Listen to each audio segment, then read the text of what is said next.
Thank you for venturing inside for a couple hours on such a gorgeous day. Then again, if you live here, perhaps this is nothing special. I come from San Francisco, so I feel like I'm visiting Maui today. Why do we watch documentaries? What are our expectations for documentaries? Are they the same or different than for narrative films?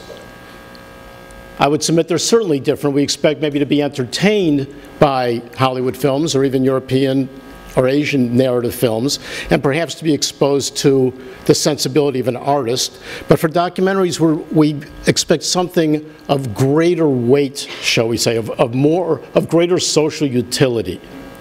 But the paradox is that we watch documentaries, I would say, more passively, more generously, perhaps, than we watch narrative films.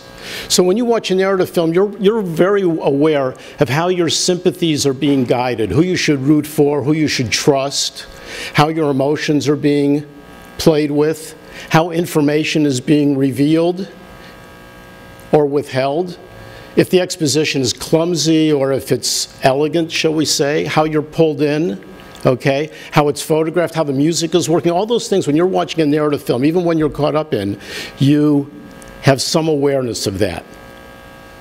Now with documentaries, oddly enough, even though I think the stakes are higher, and we expect more from a responsibility and truth standpoint of documentary filmmakers, we tend to be completely accepting of what's presented to us. And I don't mean trusting in the sense of factual accuracy, because we have to presume that the filmmakers are not lying to us. If we don't have that, then we're just nowhere. So we have to sort of go with that.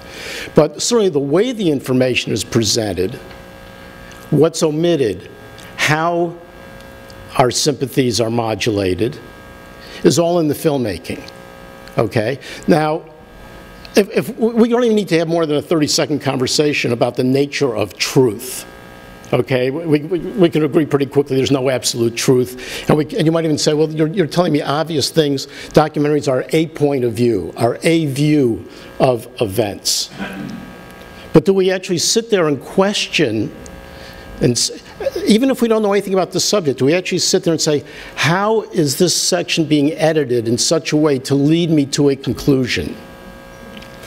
Or, particularly for this particular class, in which the films are sort of films thrust on me in the sense that they're the 5 nominees for last year's Academy Award. When I say thrust on me, I mean I chose this class, but the films are the 5 films that the Academy of Motion Pictures, Arts and Science voters in their infinite wisdom deemed the best documentaries of last year. And you may be thinking that by the end of the 5th class, we will be in a position to take a vote. Well, did the Oscar voters get it right or did they get it wrong? Which is completely beside the point. My point really is you can't compare apples and oranges. So for example, the first film in the class, The Invisible War, is an unabashedly activist documentary. You might say that all documentaries have a point. They all want to move us to at least change our thinking and perhaps move us to action. This film is absolutely about change, about forcing people in positions of authority to alter their policies. It is unabashedly about that, okay? Now, does that make it better or worse, morally better or worse? No, that's the explicit and obvious goal of the film. So if, for example, it's lacking in certain, in my view, artistic qualities, is that completely irrelevant? Because the film doesn't set out to be a work of art, it sets out to be a work of activism, okay?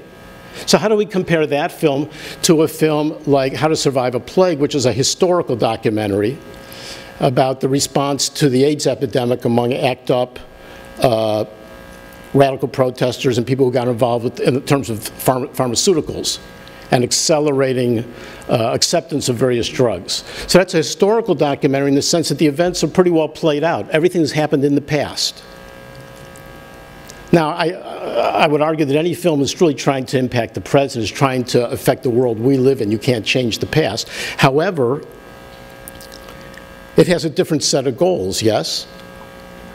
than a film that's trying to change existing policy. So how can we compare those two? So what we're going to do in this class, and what we're going to do each week structurally, is we're going to watch a feature-length film. Most of the films are 90 to 100 minutes. How to Survive a Plague is 2 hours, which really limits us in our discussion time. And then we're going to talk about the films. And the thing I want to emphasize, and there will be a break, by the way, I want to emphasize 2 things. One is that this is a wonderful room for viewing films. The shades come down, you should know. It gets very dark in here. It's not raked, but as you can see, you have a very clear view. So this is really an ideal place to watch films, and it's obviously an intimate space to have a discussion. And the other point is that what we are not going to talk about, however, is the subject matter of the films. I am not going to have a conversation with you about the Reagan administration during the early years of the AIDS epidemic. Okay? I am not particularly going to have a conversation with you, given that 2 of the films deal with the Israeli-Palestinian conflict. I am not going to have a conversation with you about 2-state solutions or anything else on that matter. So I want to be very clear, it's not a current events class, it's not a political science class. What we're going to talk about is what are the goals of the films, and how do the filmmakers, or do the filmmakers achieve those goals? What's the balance between emotion? How much of these films want to work on us emotionally? Because documentaries, just like narrative films, want to have an emotional as well as an intellectual impact on us. And how do they persuade us that what we're getting, even though we know walking in that this is not the whole story, how do they persuade us that it's representative? How's that for a better word? So we know it's not the absolute truth, but we have to trust it as being representative. It's not misleading, it's not inaccurate. So each discussion is going to be a little different because each film is different.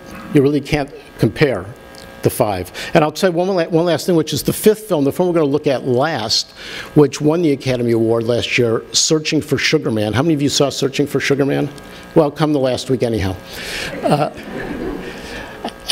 I would say is the best story of the 5. Does that make it the best film?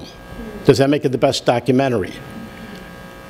It's sort of like narrative films. You're too sophisticated to do this, but you know people who do this, who walk out of a movie and you know, they've teared up at the end of the movie and they say that was a great movie. And they confuse the fact that they were moved with the quality of the film. As I say, none of you have ever done that. I've never done that. Someone told me about this once. That's how I know. So Searching for Sugar Man is a wonderful story. Is it a great documentary? And I'm getting ahead of myself a little bit, but that's one of the things we're going to talk about that 5th week. So I will be around afterwards for questions. I just want to say that for me, the heart of the class is the discussion. I will talk very briefly at the beginning of each week to sort of suggest some things to keep an eye on. And the syllabus, my syllabus, which is in the course folder on the website, if you sign up for the class, even if you don't, I encourage you to look at it, because what I did in the syllabus, aside from providing a summary of the film and a little biographical detail of the filmmaker, and in addition to linking to interviews and some other articles, I also raised some of the questions that, for me, each film raises from a discussion standpoint.